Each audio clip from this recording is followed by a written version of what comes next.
Thank you. We're going to pray.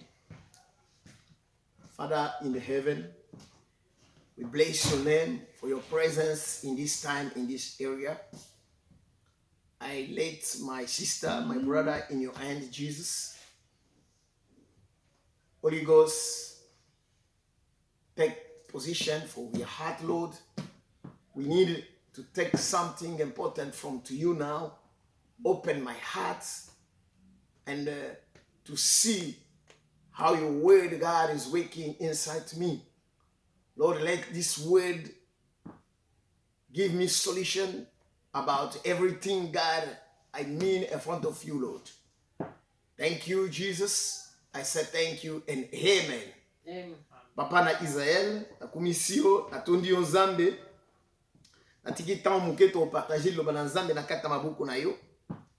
Saint-Esprit, éclairer mité manabiso, pesa biso o ezali important. Pour être éclairé mité manabiso, ezali la solution na bosenga na biso. Amen.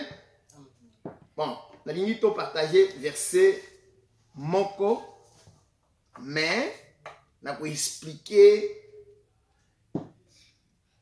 makambu ne bandeli oya ni kotanga nyonso mobimba auta na Juge 13 nyonso na 14 ti na verset na ti na chapitre 16.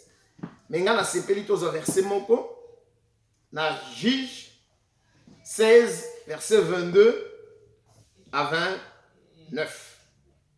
Cependant le chevet de sa tête recommençait à croître depuis qu'il avait été rasé.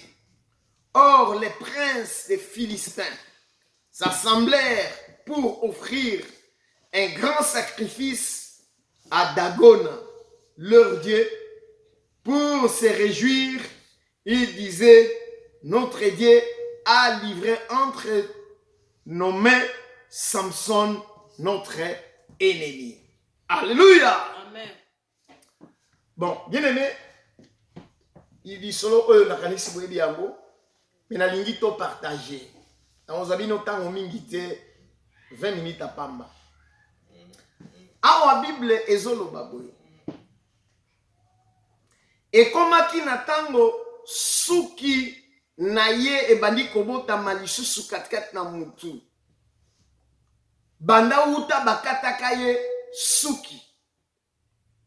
Boye, ba prince nyonso ya ba Philistin, bazalaka disanga, ba pesa kimbeka na nzambe na bango Dagona. Oyo azali nzambe na bango, bazalaki na kosepela koloba ete nzambe na bango apesi bango Samson ennemi na bango. Bandeko balingami, toyebi bien nani oyo azalaki Samson. Samson azali moto ya liboso oyo azali Nazaréen. Nazaréen, c'est-à-dire moto oyo azalaki consacré uniquement na Nzambe. Nzambe apesaki condition epai na parents na ye, ayebisi bango alobi ke non, bozali ya solo stérile.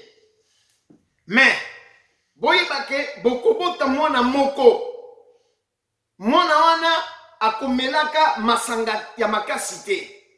Akoliaka biloko ya mbindo te. Suki na mutu na ye bakokataka yango te.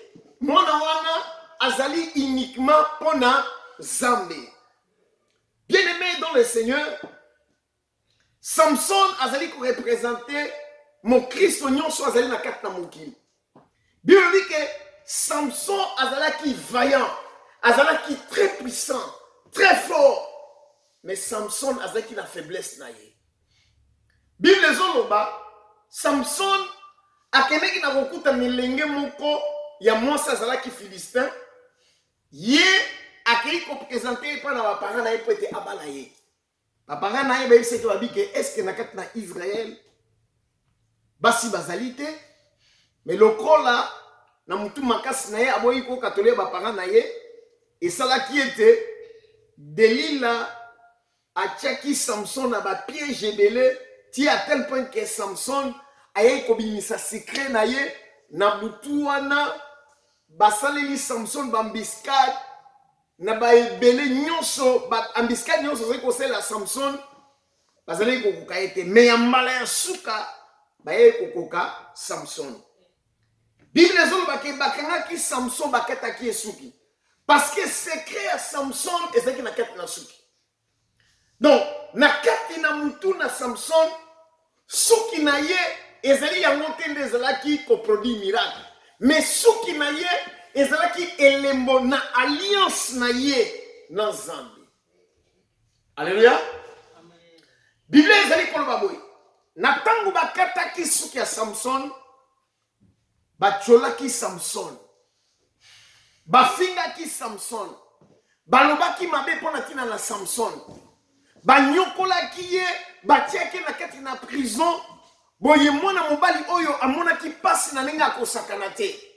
Mais Bible ezoloba boye na verset 22 cependant le chevet de sa tête recommençait à croître. Bilobi boye na tango suki na kati na mutu na ye ekomaki kokola. Eli koloba nini? Oyebi tango oza na kati na mokili ozali na bomoi di moment na nokufi te même ata ba ennemi na yo bakangi yo batie yo na kati na prison, mais le fait que ozali na bomoi Nzambe azali na ebandeli oyo asalaka po ete abimisa yo na kati na prison wana. Alléluia. Parce que Nzambe azali Nzambe na mawa, azali Nzambe oyo atikaka bana na ye te. Samson azalaki mwana Nzambe, malgré erreur asalaki, il a subi conséquence ya ba erreur asalaki, batiaki na prison. Yeyo azalaki le tout puissant, yeyo azalaki moto na makasi, yeyo bazalaki kobanga azalaki intouchable pona tina na kozanga koyoka. Bien-aimé dans le Seigneur, tozomona awa ndeko oyo ba Filistin bakangi ye batie ye na kati na prison bakati ye suki. Juge 16 verset 22 à 29. Donc batie ye na kati na prison boye bazali koseka ye donc organiser grand festin babimisa ye en public po bato sikoyo banda koseka ye. Alléluia. Bible boye cependant le chevet de sa tête recommençait à croître. Balobi na tangu soki na mutu na ye ekomaki kokola depuis qu'il avait été rasé. Bible lobi ke azalaki na kati na prison bakataki ye suki parce que alivraka secret na ye epai na Delila. Alors pona konyokola ye il fallait bakate suki pour être comme un prisonnier epai na bango. Bien aimé, oyebi okozala prisonnier na satana na eloko moko quelconque ozangi force, mais ezali na point de départ parce que Nzambe aza na miséricorde oyo abandaka processus na ye po ete adélivrer yo. Alléluia. Bible dit que cependant le chevet de sa tête recommençait à croître. Babi ke na tangu bakataki ye suki babi na tangu suki na kati na mutu na ye ebandaki kobanda na kokola. Ezali signe oyo parfois ta mosusu oza na kati na situation Nzambe azali kobanda po ete processus ya délivrance na yo parfois kotenir ka nango te. Webi Nzambe soki apesi yo bomoi, cela veut dire que alobi nani liloba na suka te na kati na vie na yo. Alléluia. Soki likambu ezali kotungisa yo tellement que likambu wana eleki yo na kati na mutu moyen olokalize omona penza na miso ke Nzambe azali kosala okoki koyeba te. Samson tango soki na mutu ezali kokola ayebaki te. Bible lobi ba Philistin basalaki grand fête à kosakana te. Bible lobi boye. Or les princes de Philistins s'assemblèrent pour offrir un grand sacrifice à Dagon, leur dieu, pour se réjouir. Balabike ba prince nyonso tu ya ba Philistin Bible dit que ba prince tout ya ba philistin. C'est-à-dire la kata mokili awa ozalaka parfois attaquer na ba principauté. Alléluia. Benemi na yo nyonso wana ya minene bakonzi ya bandoki bakonzi ya batumabe ba prince ba représentant ezalaka difficile parfois pour être bazala ensemble. Mais awa tango Samson azali kobundisa bango liboso bazalaki bango nyonso ensemble te. Mais awa ba se réunir na cause moko.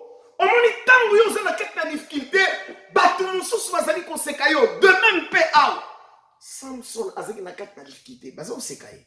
Ba organiser fête molulu munene po ete basepela. Balobi nzambe na bango asali apesi bango ennemi na bango. Alléluia. Imagine-toi souffrance à Samson. Samson. Bible dit que tango suki ebandi kobota na mutu na ye. Tango suki ebandi kobota na kete na mutu na Samson, Samson aye ko se rendre compte. Elle dit que nzambe cette fois-ci ça ne langa grâce. Benemi nanga nyonso oyo na sila na bango. Alléluia. Mission Samson ezalaki nini? Samson mission na ye ezalaki pona tina na ko exterminer ba Philistin bango nyonso. Bika Samson nzamba teki pona ko détruire ba Philistin. Alléluia. Oyebi. Bika moko yo koyela yo mais Zambe azo permettre pota sangisa benemi na yo pota détruire bango. Alléluia. Awa Samson na situation difficile bango na kati na bisengo bazo sepela. Balobi moy. Quand le peuple vit et ils célébrèrent leur Dieu en disant notre Dieu a livré entre nos mains notre ennemi, celui qui ravageait notre pays et qui multipliait nos morts. Alléluia. Zambé asalaka Samson uniquement pour détruire les Philistins. Mais aye koko na kati na piège na ba Philistins na zela nani ya Delilah. Alléluia. Dans la joie de leur cœur, ils disent qu'on appelle Samson yoka. Tellement que esengotoni bon na kati na mitema. Babi bo benga Samson aya qui nous divertissent. Donc c'est-à-dire ba commissie objet na ya koseka. Abana kosekisa bango koma ngoneti mangobo abana kosaliti théâtre liboso na bango bango ba semokaka na ye. Alléluia. Verset 25. Ils firent sortir Samson dans la prison et il joua devant eux. Ils le placèrent entre les colonnes. Alléluia. Bible dit que bazalaki koseka ye babimisaki ye baekotia ye na katikati ya bapoto. Samson dit au jeune homme qui le tenait par sa main, laissez-moi enfin que je puisse toucher les colonnes sur lesquelles repose la maison en m'appuyant contre elle. Alléluia. Vous savez, Samson na prison mazaki kosekaye alala kinzala zaki ya kolemba. Mais à 5 siko ba jeunes gens en aïe sanga biki non. Est-ce que vous pouvez permettre nga ite na simbata ba poto ya mir oyo et simbi ndako mobimba parce que naza ya kolemba. Alléluia. Amen. La maison était remplie, verset 7. La maison était remplie des hommes, des femmes. Tous les princes de Philistins étaient là. Alléluia. Amen. Yo kanemiso. Webi tango yo za na kati na difficulté, ba ennemi ba sala ka réunion, ba sepela ka bazo seka yo balbi azui. Bazo tchola yo, ba yebite ke kozinda na bango eza na kati na passe na yo kanemiso. Faiblesse na yo et cause à la puissance pour la neutralisation na bango. Alléluia. Amen. Awa Samson azali ki na kati na faiblesse, humilié de tous. Ba fingier ba commissaire loko na kochola. Bible lobi na 28. Alors Samson invoqua l'Éternel et dit, Seigneur éternel, souviens-toi de moi. Je te prie, ô Dieu, donne-moi la force seulement cette fois-ci que d'un seul coup je tire vengeance pour mes... Je tire vengeance des Philistins pour mes 2 yeux. Alléluia. Amen. Samson, misu na ezali komona te. Abondeli Nzambe. Azwaki temps ya kobondela Nzambe. Nde pona nini? Parce que soki esaki nini ekomaki kobota. Alléluia. Donc, tango soki ezalaki kobota. Awa ezolakisa ke production, ton miracle, oyo Nzambe alingi kosala. Alléluia. Parce que Samson azalaki na situation difficile. Bible dit que abeleli Nzambe, albi Seigneur, kanisa pona tina na ngai. Yo ozali Nzambe, pesanga makasi lisusu ya mbala oyo na sila na bango nyonso na venger pona misu na ngai. Mes frères, webi misu ya Samson ekotaki combien de Philistins? Alléluia. Mabe oyo batu basalaka yo mabe, yebake Nzambe akovenger yo. Eloko moko te kotikala impuni parce que ozali mwana na Nzambe. Okana biso. Ezalaka likambo na mutu na Nzambe. Ezalaka likambo na mutu na Nzambe na ye. Ezalaka likambo na mutu na alliance na ye. Alléluia. Samson ayokaki te. Mais asibisaki conséquence pour la kozanga koyoka bakangaki ye. Balongoli ye misu.